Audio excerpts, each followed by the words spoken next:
And we should be live and spinning. So welcome everybody back to another episode of the mRNA podcast. Stands for Music Review Nerd Acumen. However, this one is not necessarily much of a review as it is a bracket challenge.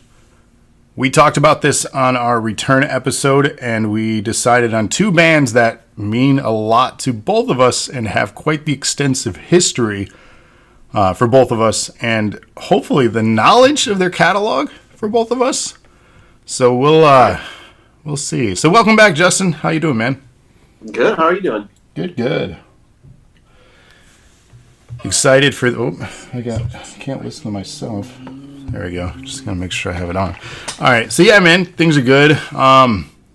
Did you listen back to any of this stuff preparing for this, or are you just kind of going off of the years of listening to it already? Because I don't know if that would have swayed you any.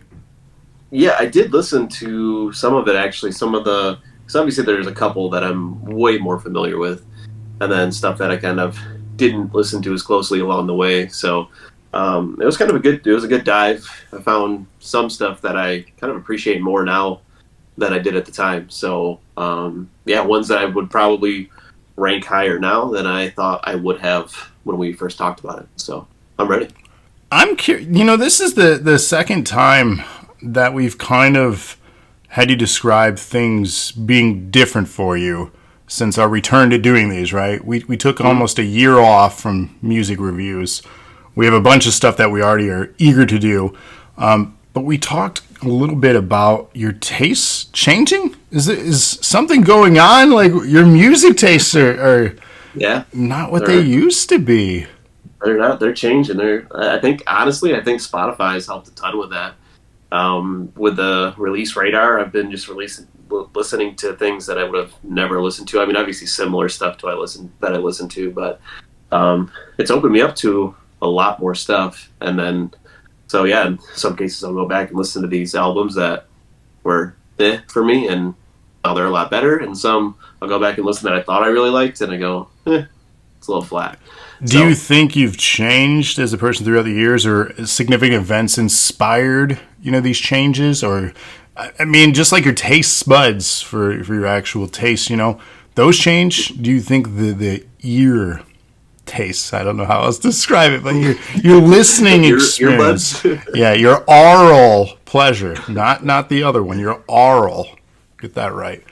Has that changed? No comment on that one. I said aural for those listening carefully. I would say so. I would say I'm just open to a lot more things now. A lot of things that I think I was kind of, obviously when I was a kid in high school and early college, I kind of had a very narrow mindset on the music that I liked. And now I've been opened up to a lot more. Makes sense. And we change as people. We have different things happen to us. We grow, we mature. Some of us, I don't know. I try to say I have just a little bit. But that's the fun thing about music, right? It's ever evolving, at least it should be. But let's take a deep dive into two bands here that, again, we have had the pleasure of listening to for a long, long time. Easily over 2 decades. You could say almost 3 decades for one of these two bands for me. That's crazy to think about. Really is. Mm-hmm. So Green Day and blink-182. Excuse me.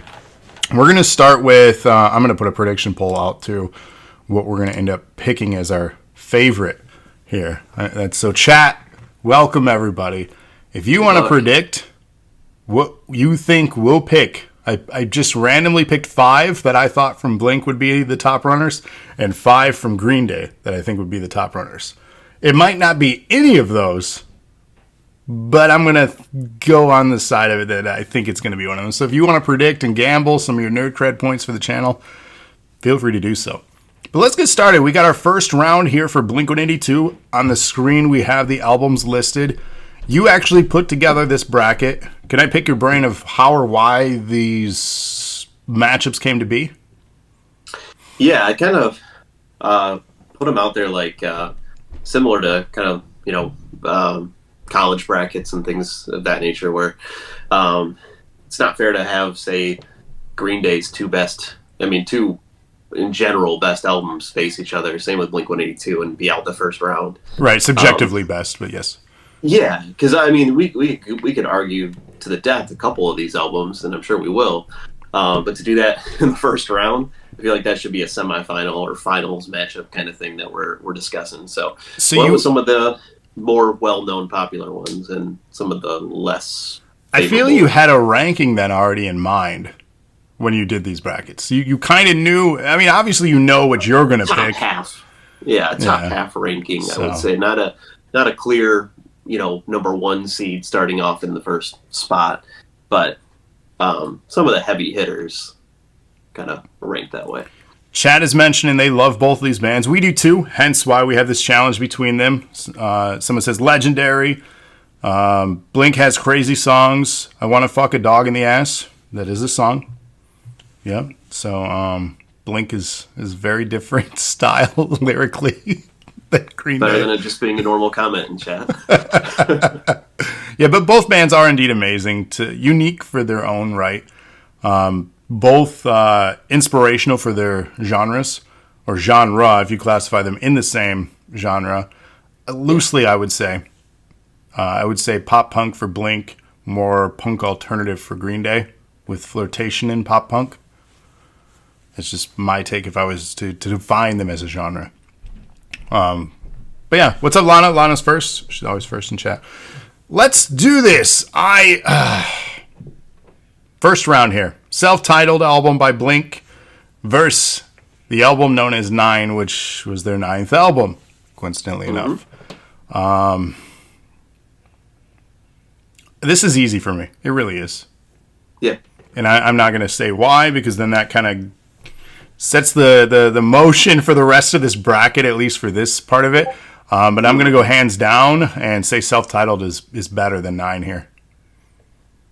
Yeah, quite easily. There's too many hits, and we can go into it when we get into more details with some of the other competition it's up against. But too many hits. That was kind of,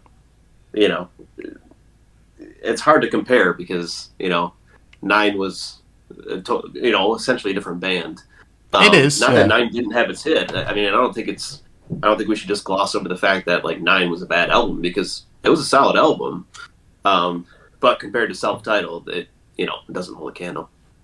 No, not at all. And as we debate these, as they get narrowed down, we'll give the specific reasons why. But let's go ahead and give this one right away to self-titled, and that one advances. Which leads us then to Dude Ranch and Neighborhoods. I thought this was a unique pairing that you came up with here, because Dude Ranch obviously very influential for kind of setting them on the main stage of this pop punk rise in the late 90s. But then Neighborhoods was kind of like this unappreciated album that we got them back for a short flavor of the summer kind of thing. Yeah. And then they were gone again. So it was like we didn't know what we had when we had it, and then it was gone. But does that make it necessarily a great album either? Because the album itself, I didn't absolutely love. But then again, Dude Ranch has a handful of songs on it that I really do love, but it lacks the polish of something like Neighborhoods had. So how do you compare these two? Because they're so contrastly different in that regard. Mm-hmm. But so important in a couple different ways. Dude Ranch obviously setting the stage, Neighborhoods giving us that taste of a return, and then again gone again, as far as Tom being in the band. So it's, I don't know how to sway this one, to be honest with you. Yeah, so I mean, for me, I think it comes down to which album had the greater impact for them. Which I would say is Dude Ranch. So for me, my vote on this one goes to Dude Ranch. Neighborhoods is one that I listened back to, as we were preparing for this, and there were more songs on there than I remembered that I liked. So it's still a good album. I wouldn't call it a great album. It's a solid album for them, but overall, I think Dude Ranch had, more hits on it that would push them into, leading into their popularity and kind of make it a big break for them. Yeah, I agree in that sentiment. It sets the stage of things to come. Obviously, the last album, the original drummer before we got Travis joining the band, he joined in Enemy of the State. So the departure of the original drummer after this one. But again, yeah, it set the stage. Neighborhoods, I don't know. There was something missing with the chemistry of the band. It felt almost forced for an album, Yeah. for a cash grab. Almost. Yeah. Almost. And that first song that goes on the dance floor, I made note of that one. It felt very much like an Angels and Airwaves song. Like Yes. this was kind of Well, that's what I mean. It still felt like it wasn't a cohesive band again. It was, okay, here are those guys, but then Tom wanted to do his thing. It's like we weren't clicking yet. So, and that's a conversation too for things to come from them, because even like Edging kind of is feeling that way, but also kind of like forced to the songs of the self-titled to return. It's got like that mix of, are you really having that chemistry again, or is this forced again? So I don't know. I have reservations about this band going forward, but we'll see. Is it a cash grab? Probably. What isn't these days? But I'm going to agree. Dude Ranch, I think, should advance here and to the next round. California and Enema of the State. For me, this is an easy one. I hope it is for you. Yeah. California. I'm just kidding. Yeah, I was like, oh no. I'm going to disagree with that one. No, Enema of the State. Yeah. As the kids say, banger after banger, right? Isn't that what y'all say? So yeah, this had just stacked hits. California didn't do it for me. It really didn't. No. They were like, I feel like that's kind of their weakest album for me, was California, overall. But yeah, it's all right. It's just, I get it. They were a different band at the time, so they're trying to find their sound after losing your, basically lead vocalist. Yes. So, yeah, no, this is an easy choice. Well, there we go. This next round is going to be a battle, though. I already feel it. Yeah. Oh, yeah. So, and this one is another easy choice again for me here. While Buddha and Cheshire Cat, very punky, very early sound. Yep. They're fine. Like, I don't love those, and I don't often go back to those. I definitely will go to Take Off Your Pants and Jacket more than a lot of these albums on this list here, to be honest with you. So for me, it's a hands down Take Off Your Pants and Jacket pick. Oh, yeah. Easily. Oh, God, this is going to be a short episode. No, like you said, Buddha and Cheshire, they've got, some solid songs on there, but it was like, it's hard when it's like, because they've got like Carousel, M&M's on there. So they've got some great songs on there, but you can still tell it was very early on and they're still trying to find their real sound, I guess is what I would say. What I would absolutely love, and they've done this for a couple things, even including the live album that's not on a part of this. Carousel got re-recorded, and there are a few others that got re-recorded. If you could get a remaster of some of these, I think it would go farther for them.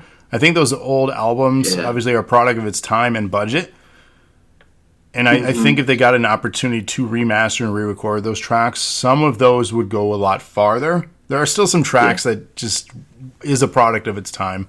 But I think some of the other tracks on those would go, much better in today's recording quality and standards. Yeah, recording is a little rough. Mm-hmm. But they had no budget, and they were like, what, high school kids? Like, yeah, helped open the door to Dude Ranch. So right. So I can't fault them for that. I had stuff that I'd never share to the public because it was really rough. So I feel that. So with the first round done for Blink, you had mentioned you want to jump over to the other band to complete that round. This one has a few more albums listed. So it's kind of half first and a half second round for some of these. So we're going to spend a little bit more time on Green Day here, I assume, unless we come up with our responses faster. So let me shift this over. Pardon my dust. There's a lot of bracket here. So here we go. All right, so this would be the next round here. All right, so we have Green Day now. You have some buys for the first of them, which includes American Idiot got a buy. And then we have Father of All, ... because you can't have the actual name of the album because they say motherfuckers. Can't say that, which is interesting that they chose that as an album name. So our first battle here will be Father of All and Kerplunk. We're talking about their latest versus not their first, but their second full length or real kind of first full length. Smooth Out Slappy is a compilation of 2 half albums. And this, I think, is another one that's a product of its time. It's I'm speaking of Kerplunk here. I think it's got some really good tracks. I think the production quality is limited. Again, time, budget. But then again, Father of All, you're on the other end of the spectrum. You have a band that's been successful for 20 years releasing this with a major budget. It's actually a very short album and almost an experimental return album for them. You know, following some experimental albums of the years leading up to this as well. So, in all honesty, I really liked Kerplunk. That was early stuff that I got into. I didn't love Father of All. There's a handful of tracks on it that are good.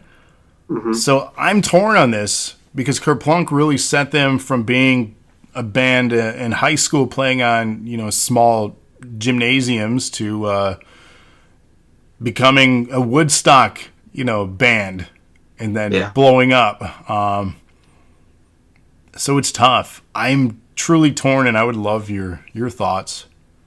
Yeah, so I went back and listened to Father of All because I was the same way. Like, it didn't really hit for me.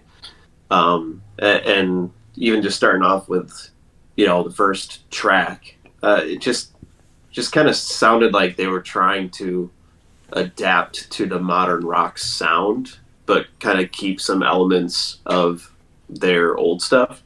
So kind of reminded me of giving me some Black Keys kind of vibes, which is fine for the Black Keys, but I don't like it in my Green Day. Right. So again, there, like you said, I mean, there are some things where I'm like, I didn't like this at first. I go back and listen to it, and then I love it, and I go, okay, I can really appreciate that. Still wasn't feeling this, even after going back to re-listen. So there's a couple good tracks on there, but I literally have a couple, two that I liked from that album. While Kerplunk, I mean, had, you know, Welcome to Paradise, and then Dominated Love Slave is hilarious song. Just more, foundational songs when Green Day was first getting their sound going. So, yeah, for me, I'd have to give it to Kerplunk just because I'm not a big fan of the new direction the band is heading with Father of All. You have a better memory on a lot of things than I do. What was the name of that side project that Green Day did as a band that was kind of that ska?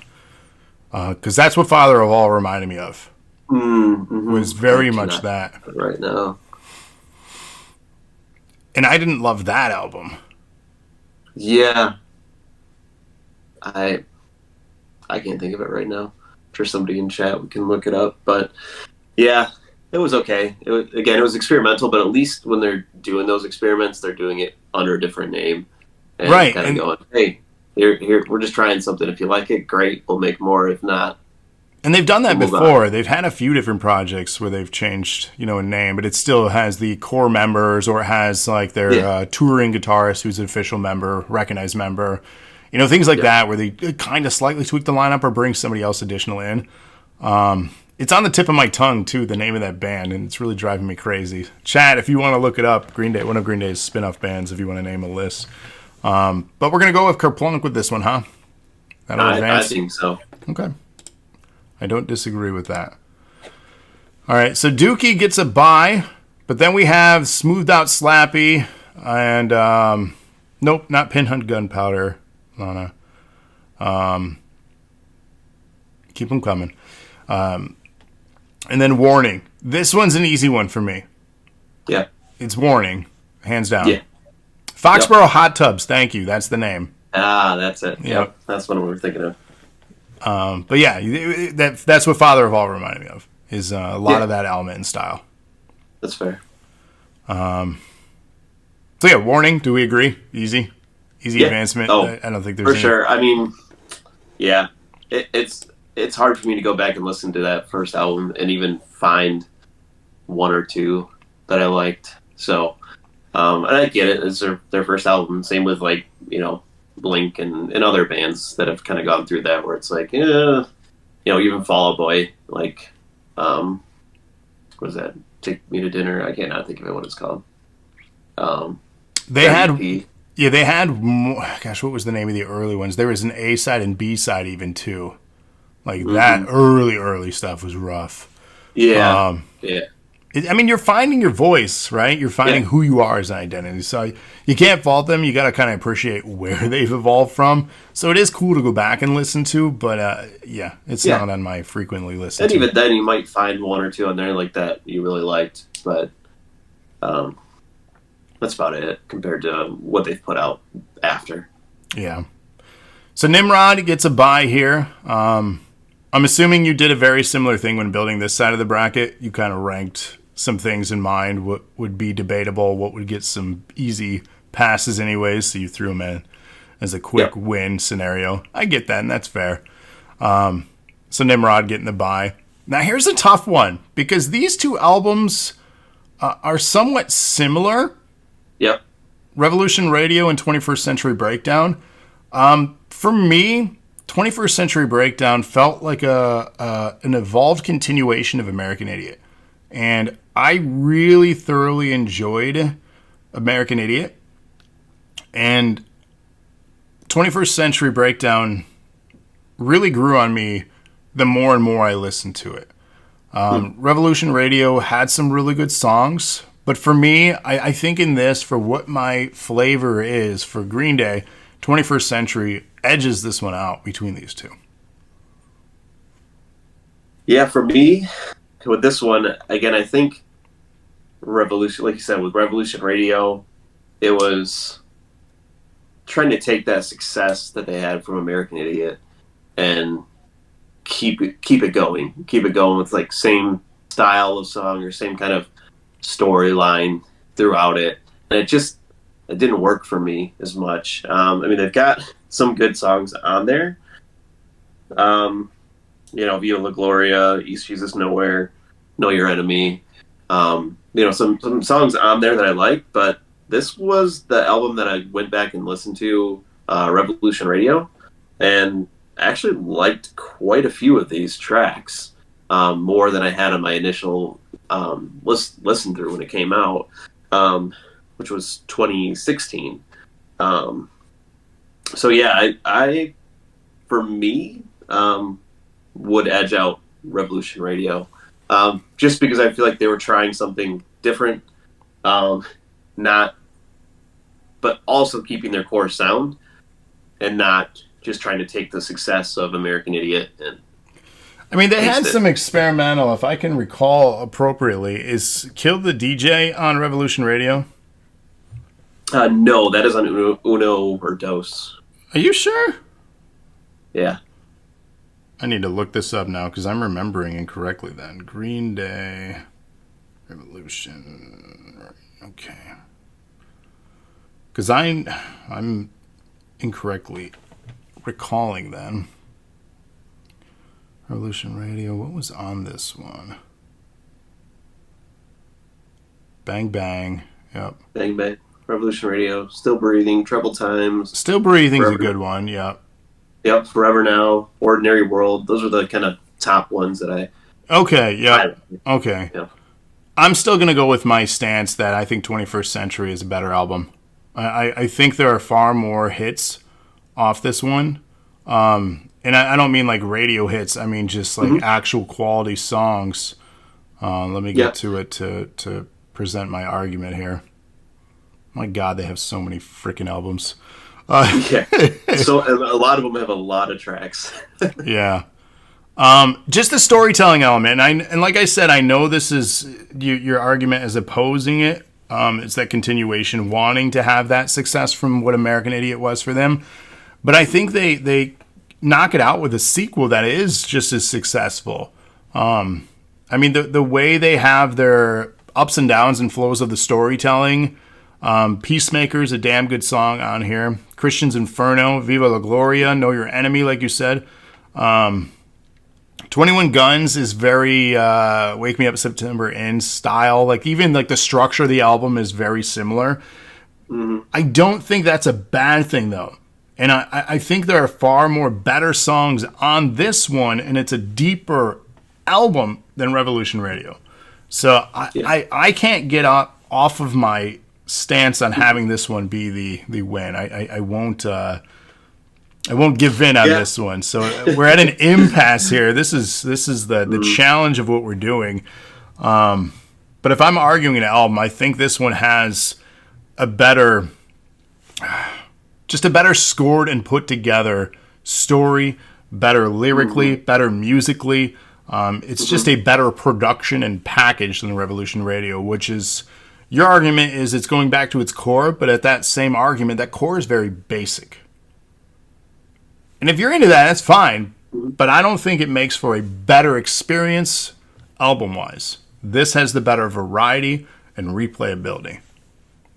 Yeah, I will say that it does have a lot more variety, more depth than the sound of Revolution Radio. So I'm willing to concede.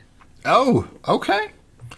Well, thank you very much, sir. I will take a win when I get one. So 21st Century Advancing against Nimrod. That'll be a good challenge. I think we can both easily agree on this next one. Maybe not. Uno Dos Tres is actually 3 albums with 30-ish tracks. What's in the next round? Say it again? That's already in the next round. Right. It's against Insomniac here, though. Right. But do we want to go back to Blink? Oh, good point. You're right. That concludes this first. So I was on a train here, ready to keep rolling. Well, it's hard when you got an odd number of Green Day albums, and at least with Blink we could like combine Cheshire and. Good point. All right, so that was tough. Some of the same songs. They did. All right, So we're in our final 4 of Blink now. Here's where it gets tough. So this is where it gets difficult. Self-Titled and Dude Ranch, for me, I'm just going to say it. Self-Titled is one of my favorite albums by them. I think this is another one that I could argue the variety and production quality, but also somewhat experimental. They did a lot of new things that they had not tried yet throughout their history of being a band. A unique way of recording. Feeling This, for example, and some of the tracks, they played down the hall from each other. Feeling This, they played and recorded 2 different songs in 2 different rooms and pieced it together. It was such a unique way of doing things. And, I love that there was this fresh new excitement in what they did, and it showed in their product. This is another one, when you listen through the album from front to back, you experience this because some of those tracks bleed into each other. They're even interludes. That itself it's an album experience. It's not here's new songs from us, right? It's an experience. So for me, I think that's why I really enjoyed Self-Titled, as opposed to the impactful nature of how we argued Dude Ranch to advance. Mm-hmm. So for me, it would be Self-Titled that should win here.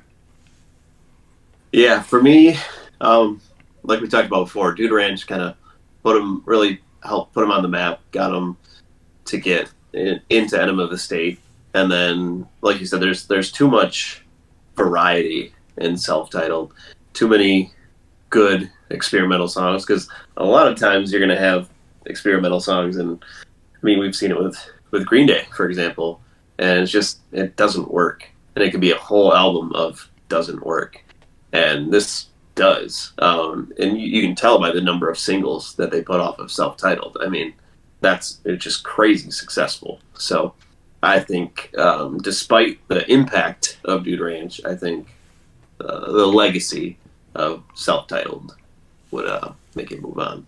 Mystery in chat says self-titled 100%. So it seems like we're all on the same page for that. Not only the impact of the continued success of this band, but really setting superstardom, beyond just a few, adolescent singles, right? They had a different approach lyrically even on this album.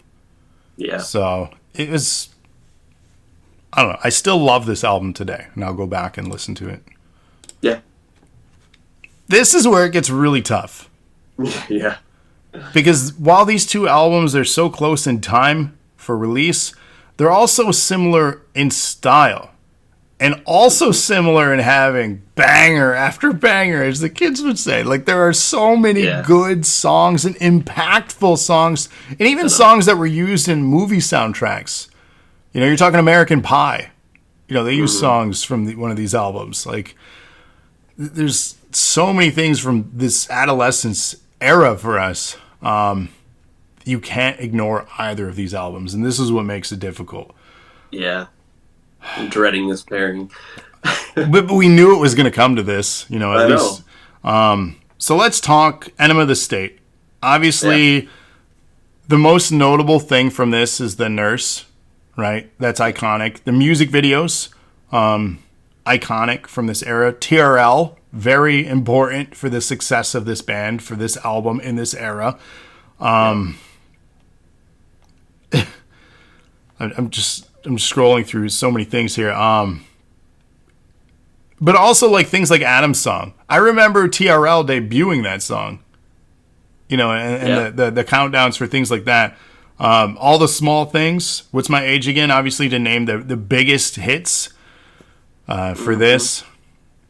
But I loved the back and forth. Like, every other song, it was like, here's a Tom song, here's a Mark song, here's a combined song. And it was just, I don't know. Enema of the State is mostly good from start to finish. So it's hard to ignore this one. Yeah. But, let me go to Take Your Pants Off. They knew what they were doing with the follow-up, too. Do you remember when they released this, they had 3 different album covers?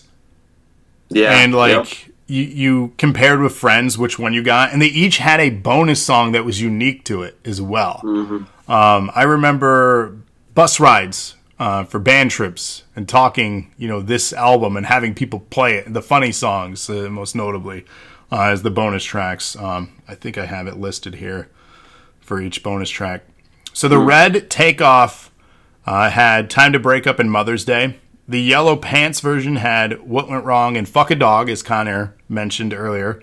The Green Jacket version had Don't Tell Me It's Over, and then When You Fucked Grandpa. So they're mostly silly songs. Like, they weren't like anything like, I absolutely needed to buy all 3 copies to obtain this, and then digital, years later just made all this irrelevant anyways. Yeah. But you definitely, I don't want to say you were judged, but it was a talking point amongst friends of what version you had. What version did you have? So I had the Fuck a Dog version. So you had Yellow Pants version. Yeah.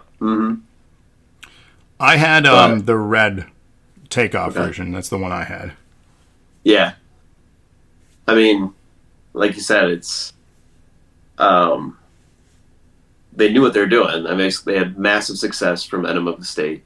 Got really big, put out this album, and did get more. I do feel like this is like similar in sound, obviously, to Enema of the State, and then Enema of the State ends with Anthem, and then this album starts with Anthem Part 2. Yep, great continuation. I mean, they very much lead into each other, but I feel like this was more of a transition to self-titled, as far as some of the experiments they took with their sound. Not that it was a bad thing, because I think they found a real sweet spot. Again, like you said, kind of banger after banger, Take Off Your Pants and Jacket. So, this had First Date. This had Rock Show. One of my favorites off the album was Reckless Abandon. My favorite Blink-182 song of all time is on this album. Can you guess? Mine is my favorite Blink-182. It'd be really weird if this is the same. Uh-oh. It's Roller Coaster. That's a damn good song. But I'm guessing yours is Every Time I Look for You. Aw. Nope. No, Stay Together for the Stay Kids. Together. Yeah. Dang it, that's what I was gonna say. Yeah. So that song, obviously so much meaning to it, relatable, especially when it came out. As still my teen angst years. I don't think I've ever fully left them, but it's still very much prevalent. I even had the band I was in at the time. We covered it terribly. We made an attempt. You can't cover Blink-182. You really can't. And anybody that tries ultimately fails. For one, you can't sound like any of them. Like, the only person you could ever probably sound like is maybe Mark and maybe his bass style. The guitar work is very, like, Tom is hard to replicate. And then Travis, forget about it. Like, if you're playing his drumming style, you should probably be doing that as a career. Let's be honest. I've tried for years, and I can't play as good as him. And I'm pretty decent at drums, and I can't play as good as him. He's a phenomenal drummer. But yeah, this definitely experimental. Even Stay Together for the Kids. I remember a talk show performance where they had somebody on piano, performing in that too. Because there's layers to this. Like, this album had layers in production quality, which sets up indeed that experimental thing. We didn't hear that as much on Enema. We were very much high budget pop punk on Enema, whereas this was high budget and production, high produce quality stuff, which led into the self-titled. So how do you compare these two? Like, that's the biggest thing here. Because, like, Takeoff has my favorite song by them, but Enema of the State has possibly more better songs overall. Like, and also incredibly more impactful for their success. Like, we say Dude Ranch, but Enema put them on that map as a mainstay. Yeah, I know. It's like, for me, I mean, when I saw them in concert the first time with Green Day, that was the album that was out, Enema of the State, and that's how I knew them. So this was before Take Off Your Pants and Jacket. So those songs obviously resonate for that reason, because that's how I knew them going into that concert. When was that concert? Do you remember the date of that show? It was 2000, 2002? I thought it was 2001. My shirt says 2002. Does it? Okay. Was the Pop Disaster 2002? It could have led into 2002. Yeah, Pop Disaster. We got the internets. Let's look this up. Pop Disaster tour. It could have been 2001 into 2002. Because I'm curious, because 2002 was when that album came out, right? Pop Disaster tour, Blink and Green Day. Family friendly. This is family friendly. 2 groups supporting act. Jimmy Eat World was on part of that tour. Huh. Yeah. We got Saves the Day for our show, and they were shitty. Yeah. It was all right. Let's see. Grand Rapids. We were both at the same show. June 8th, 2002. So when did Takeoff came out? June 12th, 2001. So Takeoff had been out. Oh, okay. Interesting. Self-titled was 03? I thought it was 04. Jeez, my memory is failing me. So they actually have the set list too. Blink paid Anthem Part 2, Rock Show, Dump Week, Going Away to College, What's My Age Again, Please Take Me Home, Happy Holidays, You Bastard, Adams Song, First Date, Man Overboard, Into Carousel, When You Fuck Grandpa, Dysentery Gary, Family Reunion, Don't Leave Me, Stay Together for Kids, All the Small Things, Every Time I Look For, What Went Wrong, Reckless Abandon, and do a drum solo, and then they close with Damn It. If we're talking about the tours itself, Green Day blew it away. We talked about that on the show before. Yeah, they're a much better band live, Green Day is, than Blink. Yeah. Blink isn't really that great live. Sorry for everyone One of the best live acts I've seen, Green Day. Oh, 100%. For all those people paying those extraordinary prices for Blink, good on you for going and seeing Blink. I'm sure that was a good time. They're not great live, and I'm sorry you spent that kind of money. Anyways, we're not here to review those people wasting their money. So here it is. I don't know how to decide this. I really don't. I think that if I'm going to give one right here, and I'm going to regret my decision no matter what, because it's going to flip-flop depending on the mood and day it is. But if I have to make a choice right now, I'm going to pick Enema. Yeah. it's hard for me because like I went through and I listened to Enema and I listened to Pants and Jacket, and there's like one song that's okay to me on Enema of the State, and the rest are great, like for me at least. And uh, for Pants and Jacket, there's two songs that are okay for me, but again, the rest are fantastic. So it's like it's really really tough because a lot of my favorite Blink songs, just in general, are on Pants and Jacket. So I mean, like Roller Coaster, Stay Together for the Kids, Every Time I Look for You, Shut Up, um, like just it's tough because overall, I think I would stand my ground with Pants and Jacket over Enema of the State because I felt like it was more of them. Like I feel like Enema of the State is more similar to the previous album that kind of set the tone. And now I'm drawing a blank on it, Dude Ranch. Mhm. But just more polished sound. Right, And I feel like more money behind yeah, it. yeah, and yeah, I just feel like with the variety that you got and consistency of the songs in Pants and Jacket, that's what would give me the edge. Um, like you said, I mean, as far as hits from that album, I mean, very similar. I think it was probably about three singles from each of those that went Yeah, through. and two upbeat and then one softer, Yeah. ballady, just to get So variety. for me, it's Pants and Jacket, but it's slim. Like I I can see it going either way, but I think only because of the variety in the songs and the experimental stuff they did with their sound really helped them kind of evolve into their self-titled. So since you gave me a nod with Green Day, and Takeoff has my favorite song by Blink, I'll return the favor here. We'll have Takeoff All right. advance. So we're even. I've paid back my debt. So I mean, it's hard for me to give up on Enema of the State because it's such a great album. Like, I totally get it. I mean, it's like 1A, 1B. Like, it's well, as far as this is those top two. three: Self-Titled, Takeoff, and Yeah. Enema. Easily top three. So Yeah. it's understandable why we're at this point with those. And this next one here is going to be tough. Yeah. And you're going to have to wait because we're going to jump back over now to Green Day. So you're going to have to wait to hear our thoughts on those. So sorry, not sorry. All right, let's continue on here. We got 8 albums remaining here.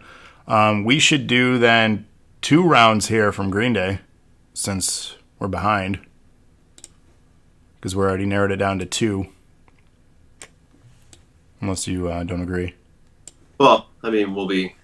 Oh, yeah. Yep. No, I totally agree. Okay. So we got American Idiot and Kerplunk. This one's an easy one. I feel American Idiot should pass that. While we Yep. mentioned Kerplunk was a good album, Yep. better than Father of All, but American Idiot, that's a no-brainer in my opinion here. Yep. So unless you disagree. Nope. 100% All right. agree. This one's a little bit more challenging. Dookie and Warning. I'm already Yeah. going to give you my pick. I'll save my argument for later if it advances, but I'm going to go with Dookie. Yeah, no, both albums are great. I do think they took a couple more risks with Warning, but not in the way that panned out as well as Dookie's overall sound. So yeah, Dookie. And yeah, like you said, Warning, amazing lineup of songs. I wish these wouldn't have lined up here, in all honesty, with your bracket. I would have had Warning go farther than this.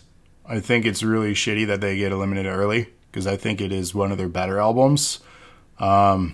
Compared to what is still yet to come in this round, it's better than half of those, in my opinion. I would have it beating out Uno Dos Tres. I would have it Yep. beating out That's fair. Nimrod. I would even potentially having it edging out 21st Century. So it's unfortunate that it had to face off against Dookie. And with that already, you can already tell my favoritism for a specific album. So, but yeah, Dookie, unfortunately, beats out Warning. Warning's still a damn good album to listen to. Has possibly I could listen to a majority of it without skipping. Hmm. Yeah, I same. I mean, I got looks like about 9 tracks on there, 8 or 9 tracks. I mean, that I really like off of there, but same with Dookie. So, That's just it too. Like Blood, yeah, Sex, and Booze, absolutely love that song. That's a really yep, fun song by them. hmm, Misery, another one, yep, very similar style too. yep, Waiting, of course. If you don't like yep, Waiting, I don't know what you're doing. yep, Minority, and even like Macy's Day Parade isn't so bad. It's kind of yeah, a just a chill song, but different, it's yeah, pretty good. yeah, But even things like Church on Sunday and Fashion Victim, those are fun tracks too.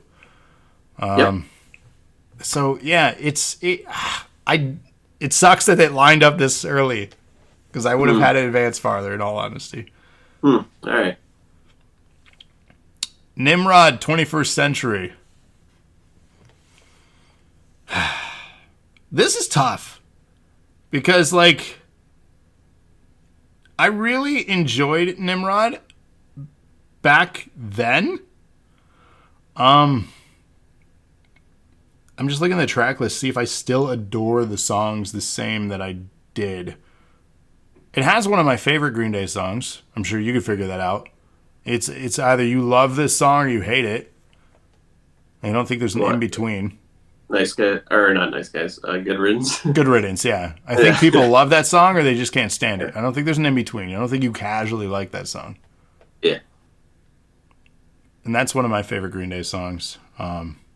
Andrea hates that song for whatever reason. I don't know why. yeah. I mean, it was one of those high school graduation songs, so I get I it. think that's why. Like literally Yep, everybody was using that. So, 100% why. Yeah, but yeah, Nice Guys finished last. Hitching a Ride, Worry Rock, Take Crouch, Back, the heavy song. You know, Take Back. Uptight, Uptight, yeah. Jinx, Jinx is a good one. So like, yep. King for a Day. That's a fun track. King for a Day is so especially live, dude. When they Yeah. do that live, it's so good. Mm-hmm. DKA in chat says 21st Century better album all around. Hmm. I don't know. Like this was a really good album. Like Nimrod was really good. Mm-hmm. Yeah, for me, when it comes to these two, I would have to go with Nimrod. Again, with kind of what we talked about before, um, it was kind of a similar uh, to American Idiot, 21st Century. Hmm. While Nimrod has a good variety of songs on it too. Obviously, Nice Guys finished last. Jump into Hitching a Ride, which is So good, totally different. so And then good. you've got Good Riddance, which is totally different for them. Then you got King for a Day, and then The Grouch is one of my favorite Green Day songs because it's just this funny, angry song about him being a bitter old man. Um, Platypus, Uptight. There's just too many good ones on there for me, and I think I'm obviously biased as well because I'm pretty sure this was my first Green Day album that I got, so that's kind of my starting point into Green Day. But I do think that there's too much variety of hits, while the other one was what its competition was a kind of a failed experiment with not failed, but not as successful experiment as American Idiot. Yeah, I'm gonna go with Nimrod. I think I like and would go back to more songs on this as opposed to 21st. Yep. Not dismissing my arguments for it previously, but for the style and the era, it is that sound of why I fell in love with Green Day. To begin with, dating back to Dookie, there's the spoiler alert for my argument for that album coming up. But it is a continuation of this successful era of this style without too much experimentation yet. And yes, DK, his argument is for 21 Guns, Know Your Enemy, Viva La Gloria. That was my very same argument I had in the round prior when it was opposing Revolution Radio. And again, 21st Century, amazing album. Really adored it. But Nimrod, that's a very significant and special place, and it holds more unique songs for me of why I love this band. So Nimrod, I feel, should advance here. Yep. Which brings us to Insomniac against Uno Dos Tre. For me, this is easy. It's Insomniac. I'm sorry. Yeah, I agree. It's hard. It was hard for me to place Uno Dos Tre in a bracket, because it's like anything that it goes up against. I mean, how do you narrow down like 30 songs? But it's sad thing is, like, I've listened to all three of those, and there's maybe like 4 songs total that I like off of 3 albums. Can I tell you my honest opinion of what I think Uno Dos Tre was? It was a period of time where Billy Joe was going through his alcoholism and problems in rehab, and I think a label was desperate to get content out there, that a lot of these tracks were fillers and B-sides from unreleased materials, and they tried to make a gimmick out of it and release it to make money during this because they were unsure of the future of the band. We also received a lot of this time live CDs and other unreleased or B-sides and even covers. I think there was a cover thing that they had did around this time too. I think it was an era of buying time and figuring out the future of Green Day. They were in a problematic time, most notably for Billy Joe here. And I think that was what this became. I think there was some originals, really good stuff that was strong on there, but not enough to justify a single album experience that they made it into a 3-pack gimmick experience. You know what I mean? And I didn't love it. Mm-hmm. So. Yep. So, yeah. Insomniac. It's a better album. We'll talk about that here in our next round. Final 4 now for Green Day. Oh, God. This is where it begins to get really difficult. Yeah. American Idiot, Dookie.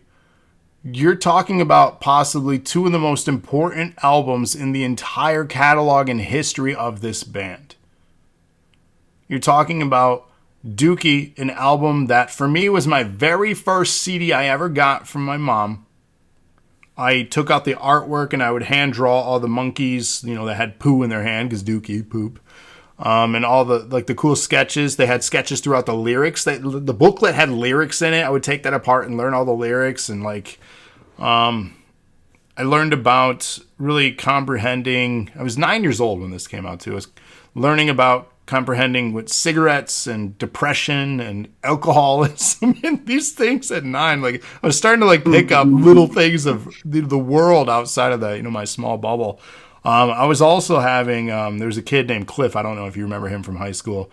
We would sit on the playground with our Walkmans, our CD player Walkmans, in those cylinder cement tubes. And we would debate who was better. Was it Green Day's Dookie album or Offspring? He was very much an Offspring fan. I was a Green Day fan at that time. We would have back and forth, debates on who was the better. And I said, hands down, every time. So being my first CD I ever got, the first album that I was introduced to Dookie, and it's their first mainstream success that put them on Woodstock, amongst other global giant bands. But also American Idiot, on the other side of this, they set the global stage. I mean, they were in Japan. They were all over. They were in Australia, stadium tours. Hell, they were in the Simpsons movie. That album took them from being a pop punk success to a global phenomenon. Yeah. It really, really did. So how do you even begin to compare these 2 completely different albums, completely different eras, but similar in success for very different reasons? I know. If I had a chance to redo the bracket, I think these 2 would have ended up as the final 2. They should be. Green Day. They should be. Hands down, they should be. And again, I think it's just because there were so many albums, and I was looking through it, and I was just going, how are we gonna you know, do this, but without seeming too biased about their new stuff compared to their older stuff.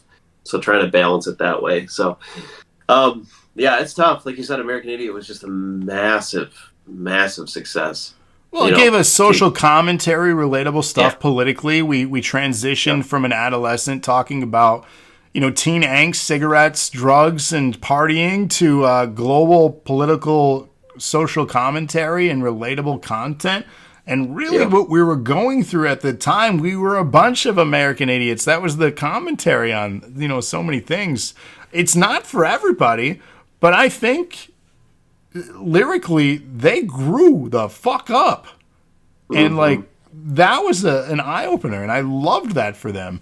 And I loved it for me because this is an album that came out in what was that, early 20s for me. It had to have been, late teens for you, almost Right. 20. Like, we related to it because we were starting to experience this, so it resonated, it clicked with us. But damn it, Dookie, like, is there a bad track on that album? Um, Like, I'm trying to look through it. Like, there's, I mean, there's like one or two that I'm not huge fans of, but I would say it's one of those like I like 90% of the album.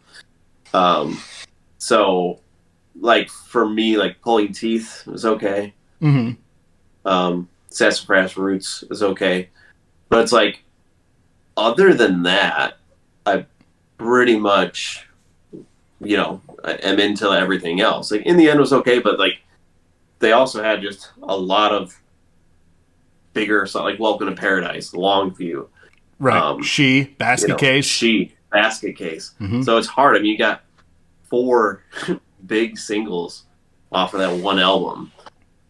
The end of the album kind of fades out into a relaxing point from the energy it brings from the start. Like immediately with Burnout, it kicks into high gear. Like you're getting a punk experience. Yep. It's after When I Come Around where it really kind of shifts that gear and goes into coast into the end, which kind of and this always threw me for a loop too. If you listen to their bonus track at the end of the last song, the All By Myself, the comic-y kind of like them just being goofy, teenagers. Mm-hmm. Yeah. Like stuff like that. So like there's a uniqueness to the album. Yep. But on the flip side though, like we talked about 21st Century having that storytelling and an album experience, right? That you don't get with other things. So in that same argument, like I'm just looking at, is there a bad song on American Idiot? I don't think there is. Like, I freaking love Jesus to Suburbia. Like, I really do. Such a good song. Such a good song. Yeah, my favorite track off of there, even though it's 9 minutes long, it's incredible. It's an experience. Holiday, Boulevard, obviously, like, I loved Boulevard. Fun fact, too, we did, what is it, Grand Valley's talent show. They did, like, their Allendale Idol thing. It was mostly singers, but me and Rob wanted to play our guitar and bass. We covered Boulevard. We didn't win, but do you remember Ellen? Yeah. She was like hosting it at Grand Valley at the time. So it's how we got in. And then we got critiqued. I remember most notably, I considered it a compliment, but I guess it wasn't. One of the judges said that I tried too hard and I ended up sounding too similar, trying to sound too similar to Green Day instead of making my own. So they don't think that we should advance. So I'm like, okay. So I took it as a compliment. I was like, I was trying to sound like it. Thanks. But I get now, looking back at that, probably should make it. Did you see that video of the UK band that was covering a Green Day song? No. Yeah, they're at some pub in the UK. It was like a couple days ago, and Billy Joe from Green Day, like I don't know if the whole band was there, but at least he was there. And they went to go cover one of Green Day's songs. Had no idea he was there, and he comes up to the front of the stage. He's like, "Do you mind if I sing on this?" Oh my god! She's just like, losing her shit, like just like, oh my god. And so he came up and sang on stage, and she's freaking out the whole time. I would have freaked out awesome. too. That's What a cool amazing. experience, especially in the UK. Like of all the places, you're like, Right, yeah, he's not gonna. he's not going to be there. Why would he? That's Yeah, amazing. Yeah, that's that'd be cool. an out of body experience, dude. Like this is not happening right now. Yeah, I'll just so find that and send it to you. It was good. so cool. So I mean, there's not a bad song. Even Are We the Waiting, like mild song, it just bridges into Saint Jimmy and like the storytelling aspect. Letterbomb's so good. Obviously, Waking Up When September Ends. That's a phenomenal song. Who does not sing along to that song when it comes on? Yeah, Depressing is all hell, but Homecoming, kind of brings okay. it out. Yeah, what's her name's good. Yeah, it's. Too much too soon is eh. But I'm torn. I'll say for me, I'm gonna say Dookie. The reason being is more consistent tracks. I mean, as far as like if we're talking about Green Day's success, it would be American Idiot, like hands down. Like that's one that really. I mean, Dookie did a lot of things for them too, like you said, booking these bigger shows and gaining a lot of interest. But by that point, they were a couple albums in, and it's not like it's the thing that made them really, I guess. I mean, it made it really popular and led into their success. But I feel like there's more just kind of classic hits off there that would edge it out for me. I feel like it's a more. I don't want to say it's a more consistent album because American Idiot's great. I think we should honestly go on to the next one because I think it's pretty clear whoever we choose here is going to win. The number one. I agree 100%. Right? The winner of these two will win. So let's circle back. Let's come back to it. And have a little fight out of Nimrod and Insomniac. Okay. I don't know. Like now I'm like second guessing myself as I'm explaining Dookie. Because it's so difficult, and I'm going back and forth with American Idiot too, because I love both these. If I'm picking two albums to listen to, it's those two. Yeah. Always, every time, it is those two. Damn it! I did not think this was going to be that hard. It was going to come down to those two eventually, anyway. So the conversation needed to be had. It did. So Nimrod, Insomniac. Oh Lord. I don't know. I kind of favor Nimrod more than Insomniac in some ways. Mm-hmm. Yeah, I think I do. I think I like Nimrod more than Insomniac. Yeah. I enjoy Insomniac for things like Geek Stink Breath. I think that's a really good one. Brain Stew Jaded is really good. Walking Contradiction's fun. The music videos are really creative for a lot of these. Yeah. I don't know. It feels like, I don't want to say leftovers from Dookie, but it feels like... Yeah. It's not as polished. Not as complete of an album as Dookie. It's really not. It's missing something, and I don't know what it's missing, because it's not bad, but it doesn't stand out. And I don't know if it was rushed, because it came out just a year after Dookie. Mm-hmm. And they'd been playing the songs for Dookie for years. Like, don't get me wrong, it's not like that Dookie was quickly made either. But Insomniac definitely feels like it was kind of quickly rushed because of the success of Dookie. Mm-hmm. So while there's some really good songs off Insomniac, I think Nimrod had the more time and polish and slight maturity musically. Yeah. So I'm going to go with Nimrod. Yeah. It's irrelevant anyway. It really is, but damn it. Well, fuck. I'm torn here. What do you think? I'm super torn. Obviously, if I'm picking for me the most impactful and important album of why I enjoy this band to this day was Dookie. The thing that kept me having faith in them going forward as a band and kind of bringing that resurgence of new flavor is American Idiot. Mm-hmm. Yeah, So, dabbling in politics and,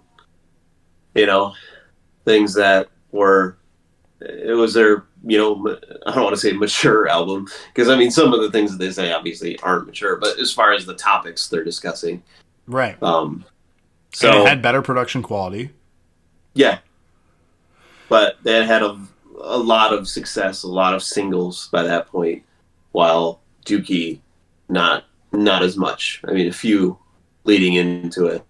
Yeah, But I mean, they had Basket that. Case and When I Come Around as their major, singles for Yeah. Dookie. They also released Welcome to Paradise. That was a sub-single, if you would consider that. And I think She was also like a sub-single. Yep. Not as much radio play as Basket Case and When I Come Around. When I Come Around was really their big radio hit. Which, in my opinion, was the lesser of the radio hits. Yeah. For what I liked. It's fine, yeah.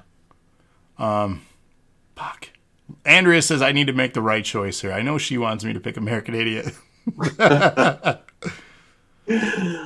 Oh. That was tough, man. I don't know. I think I would be incredibly biased by saying Dookie. I would be incredibly biased. And I think overall, American Idiot should win here.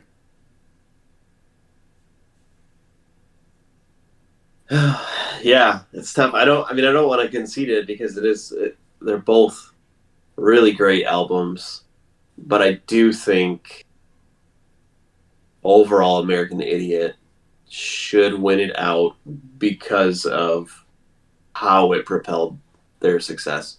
I mean, it was definitely their peak of their success. Well, if you think about it too, they pioneered the segue or transition in music for the 2000s too with this album. Yeah.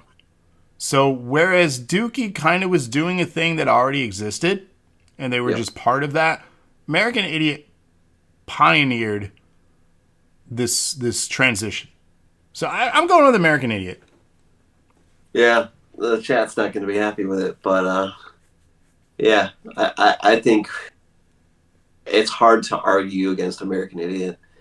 I mean, it was just such a massive global success. I mean, just peak everything for them. It's, I don't know how else to say it. Chad thinks we overlooked the right choice here. Even Andrea says Dookie. I'm actually surprised by that. Wow, so the whole chat hates us. Well, the two people chatting right now, but yes.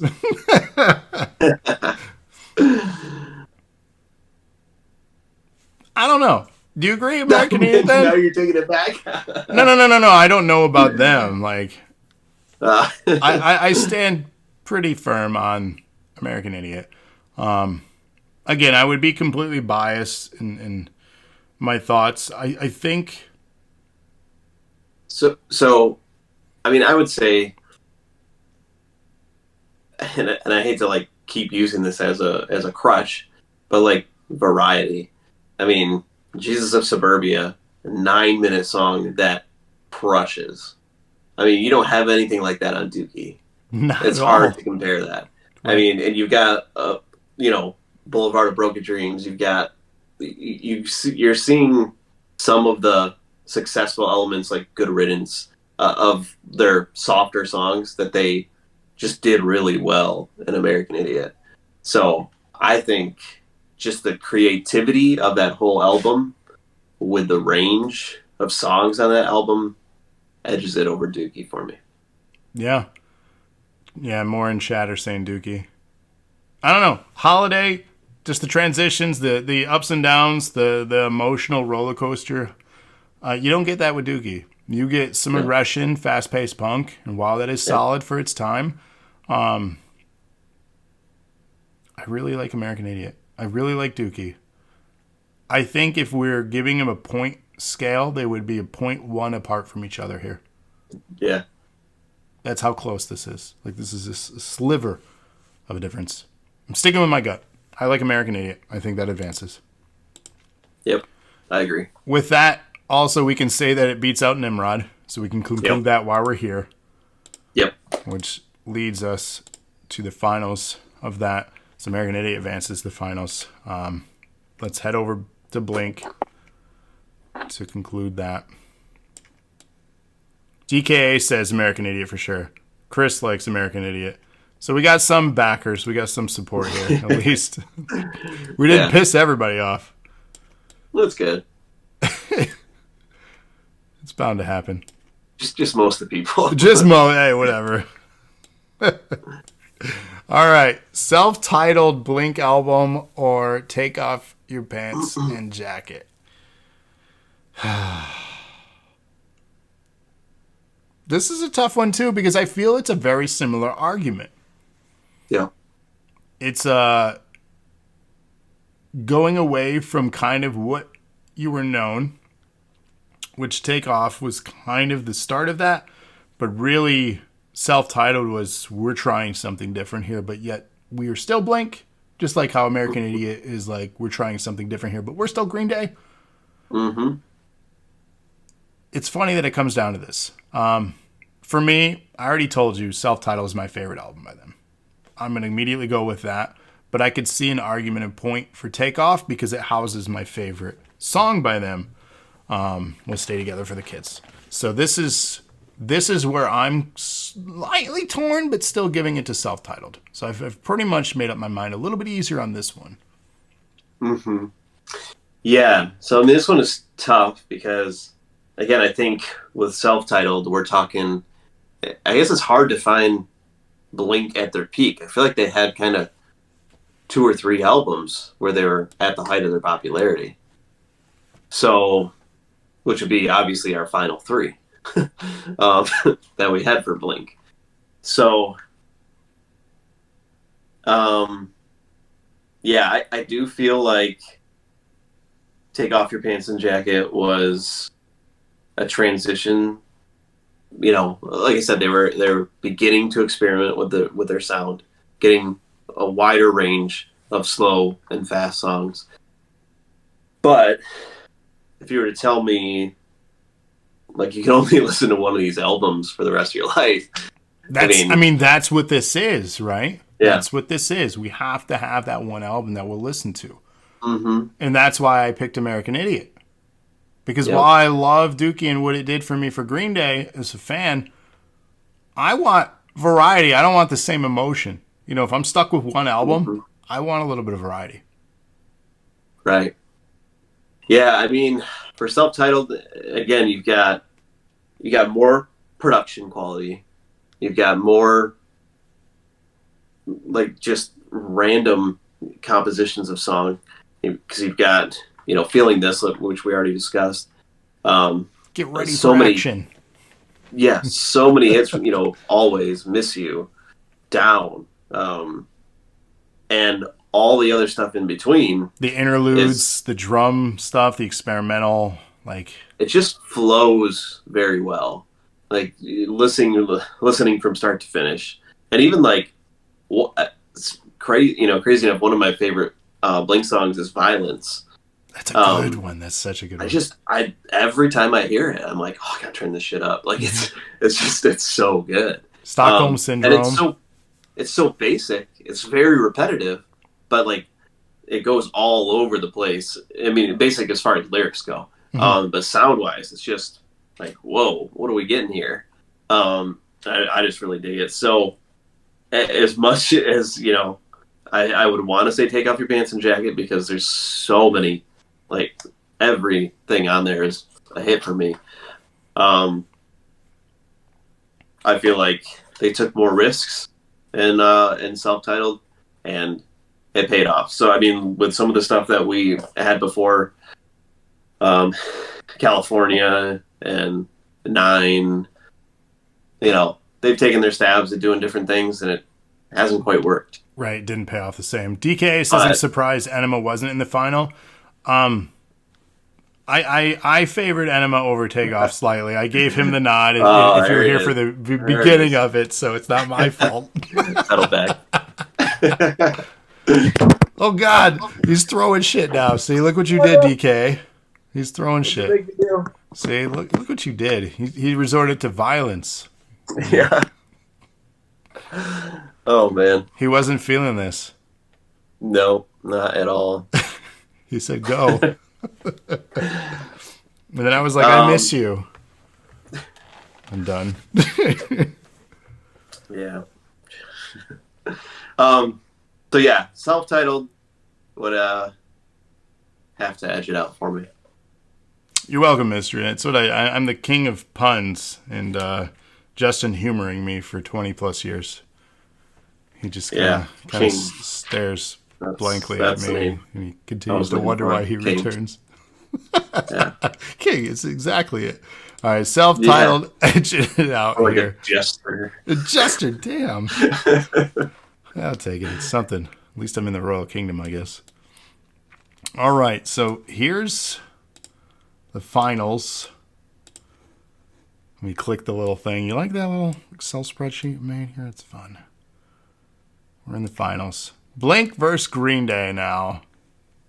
So now we have to compare these two albums and make them battle to have one ultimate winner. Oh boy. My winner is American Idiot.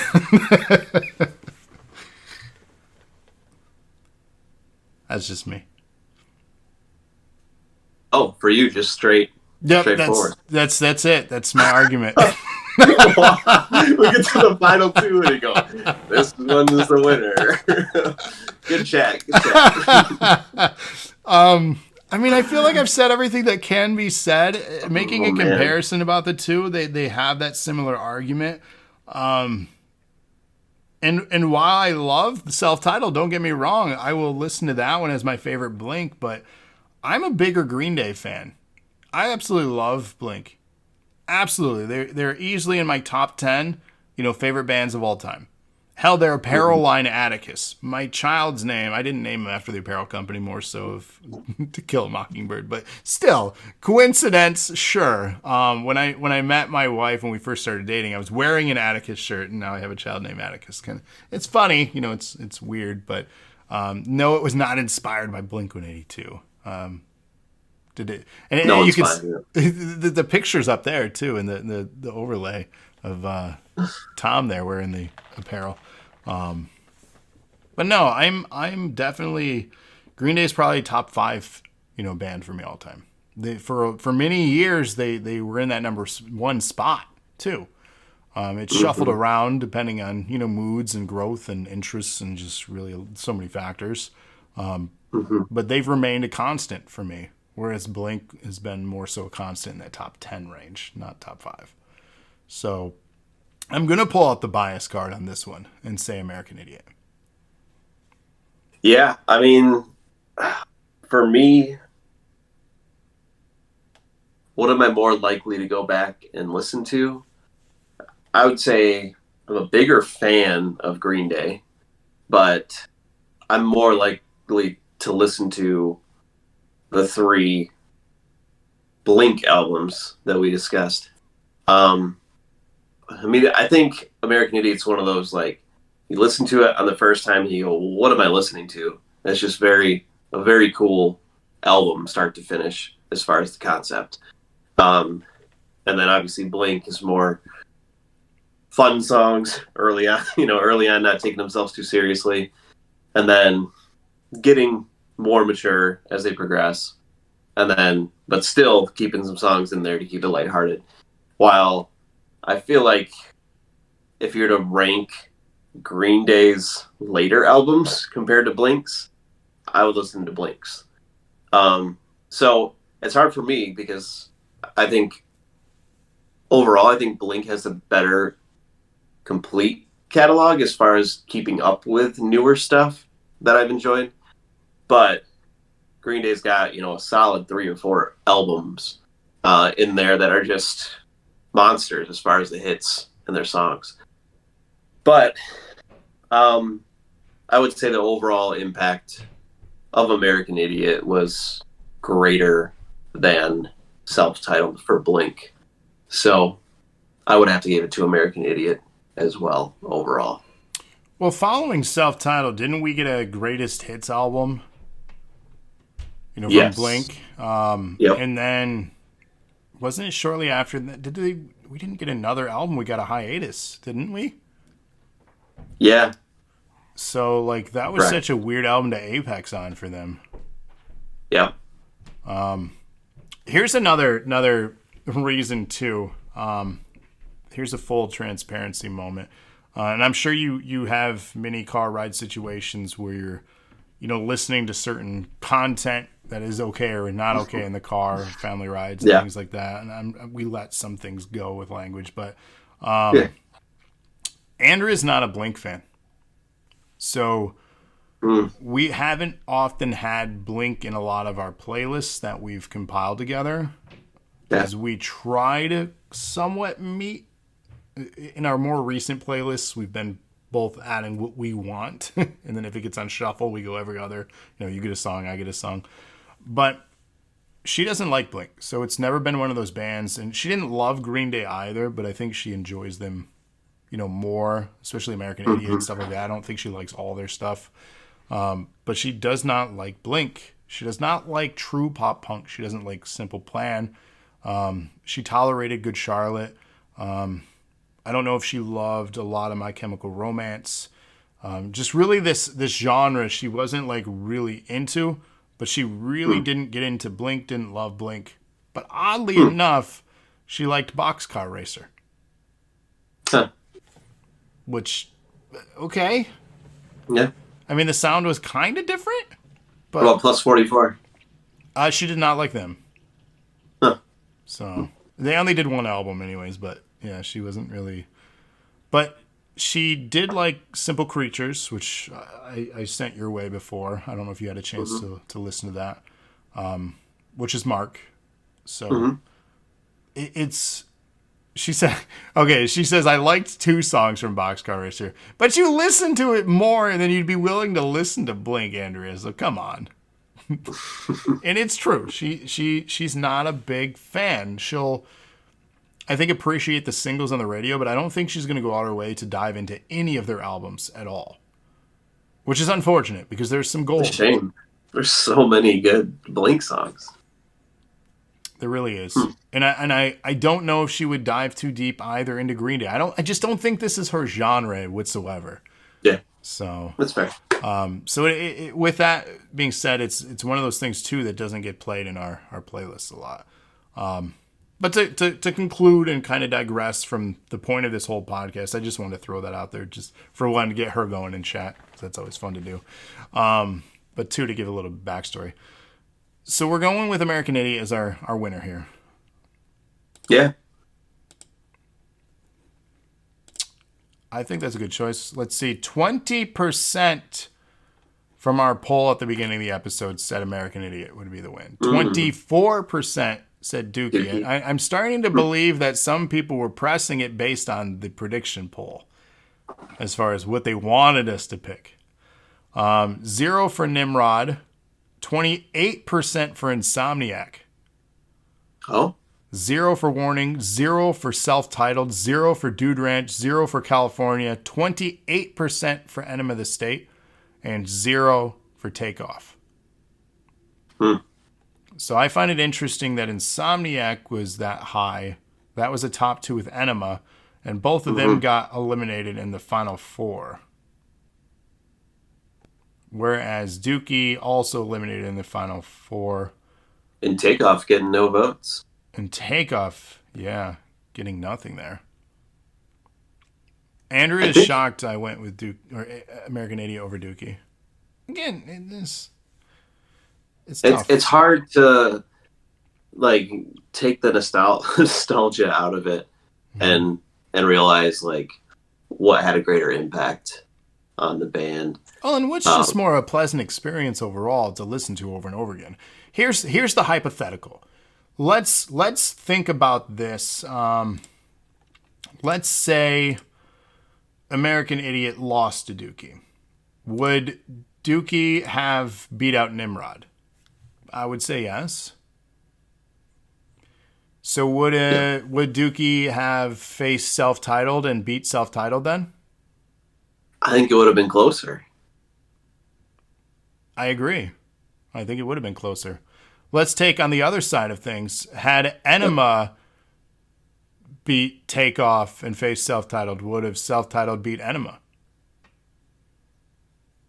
That would have been tough too. I mean, just as tough of a time as we had with Takeoff. So yeah, I don't know. But then would it have won overall versus say Dookie or American Idiot? Right. Would I would say Have Enema yeah. defeated American Idiot? Hmm. No. Would have Enema defeated Dookie? No. No, So I think this is the right choice, despite your personal feelings of whatever your favorite album would be. Like for me, um, Enema is just it's foundational for me. Like I mean, that's I love that album to death. And then Take Off Your Pants, like that one is just so good. And just I liked when they were starting to get some variety in their sound. And then I felt like it was just polished, just exactly where it needed to be for the self-titled. I think we So can that was safely just say for Blink that three album era was the golden era. yeah. Whereas, Green Day was kind of more all over the place.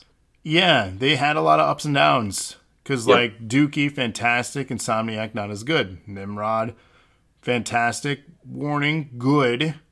good. Yep, And then American Idiot, fantastic.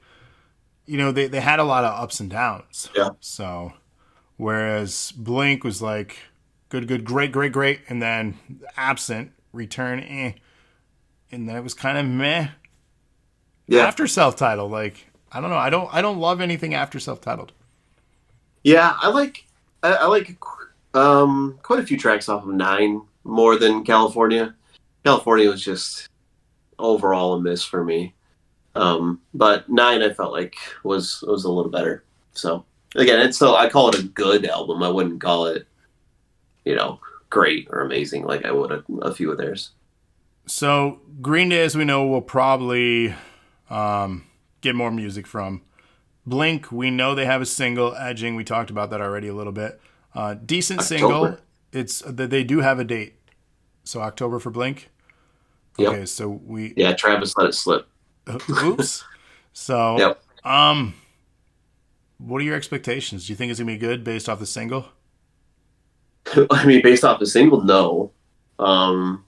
So I mean, if we're basing it off the single, I think they put the single together like, hey, we're back together. We need to ride this wave, catch this momentum, Mm-hmm. get people interested in us again, show everyone that we're a big happy family again. I think they're Um, riding off nostalgia. And what's the most nostalgia yeah, thing about Blink? Obnoxious and immature. yeah, and That's original. Well, right. not original, but But right, this genre. They hit the genre as far as the sound. Obnoxious mhm, and poppy. yeah. That's when you think Blink, and we're in the era now. We are old enough, and I hate it. But this sound is nostalgic now. It's 20 years. Hmm. It sucks, but that's how music works. 30 plus for Green Day. Right. So like we're these bands that were hits that fumbled are nostalgic acts now. Trying to recreate this sound that made them famous. And it's working because there's nostalgia. It's why Avril is back again and it's successful when she hadn't really left, but it's successful again because it's now nostalgic. Well, and if you think about all of these, I mean, there's so many classic rock bands that still tour to the death. Mm-hmm. Like Aerosmith is finally calling it quits. We've got that. We've got how many, Journey and all these bands that just have coasted on their hits. I mean, obviously, with several of those bands, they put out albums here and there, but you also know that those albums don't hit as well as it did when they were at their peak. Well, right, So right. So it's yeah, Andrea says I'm right. The bracket isn't for her. Punk is not your thing. Pop punk isn't either. Yeah, that's true. Mystery asked what her genre is. He also said Avril's new album wasn't great, but it wasn't terrible. It was very Avril. and it was very throwback Avril. Yeah, And like, it's okay. it's fine. Like, I didn't hate it, but I'm going to Yeah. be biased for reasons. So I don't know. We're in this interesting nostalgia era. I am curious to see who else hops on this and, rides a wave. We got the ending of Sum 41. Both of us like that band, so that's sad to see them parting ways. Yeah. Do we know why? Did they say anything on that? They haven't said anything on why, but I mean, it sounds like they're still going through with putting out their final album, and then that's it, the last tour. Yeah. Yeah. So I mean, it's clearly not anything that's like a pressing like medical issue or family issue. I think it's just more of like, we did it. We're lifestyle. done. Yeah. We want to go to our families and be with them more. Yeah. So it seems like from what I've seen so far, I haven't heard anything bad. It seems like a very mature decision from a band rather than like, with Blink, where lead singer gets pissed off and goes, "Yeah, I'm going to go do my own thing." Mm-hmm.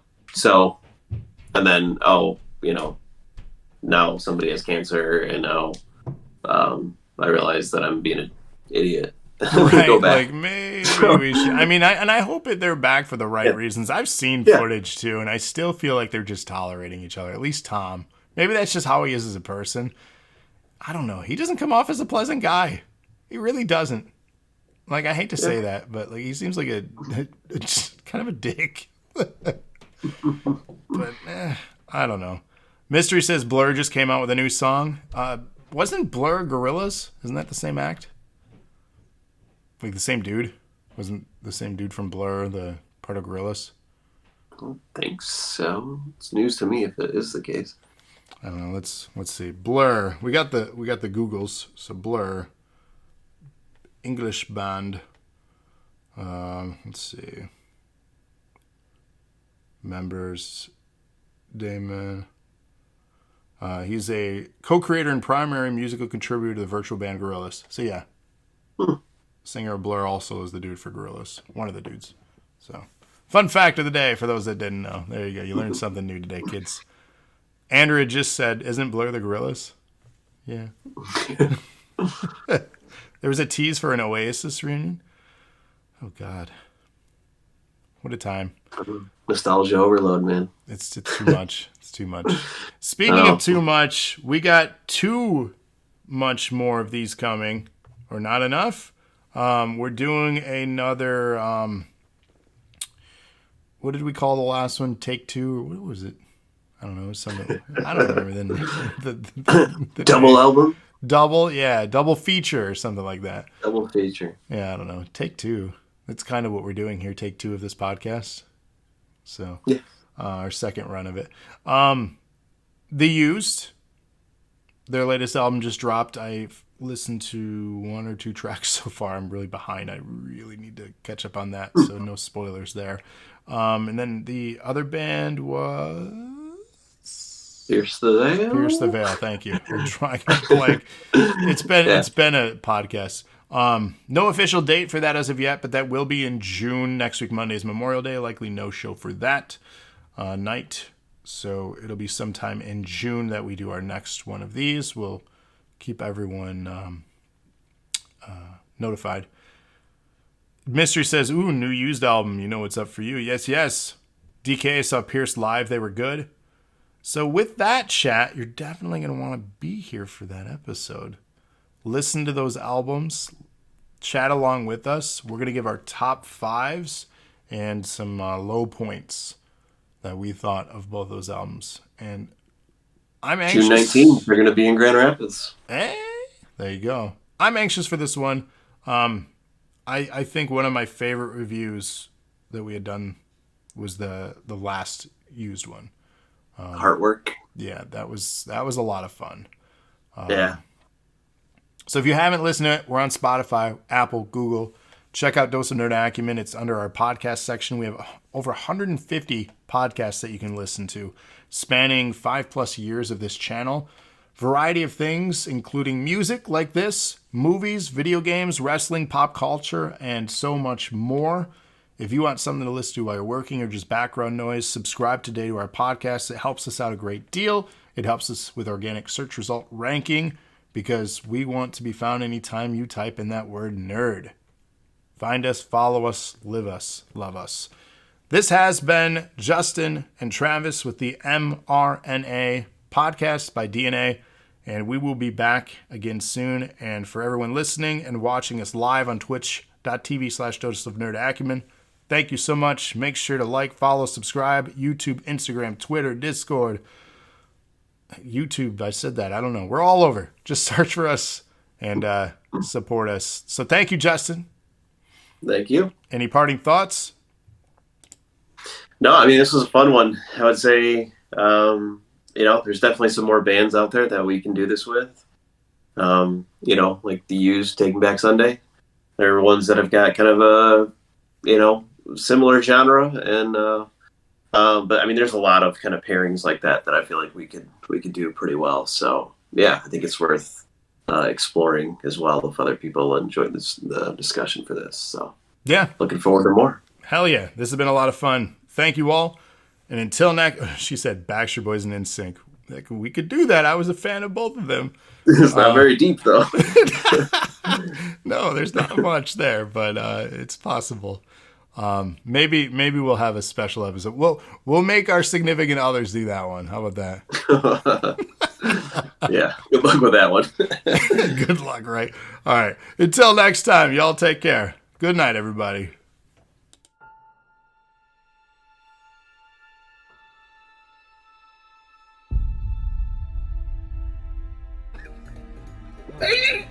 Yes! What the heck? 420 has earned a spin the wheel entry.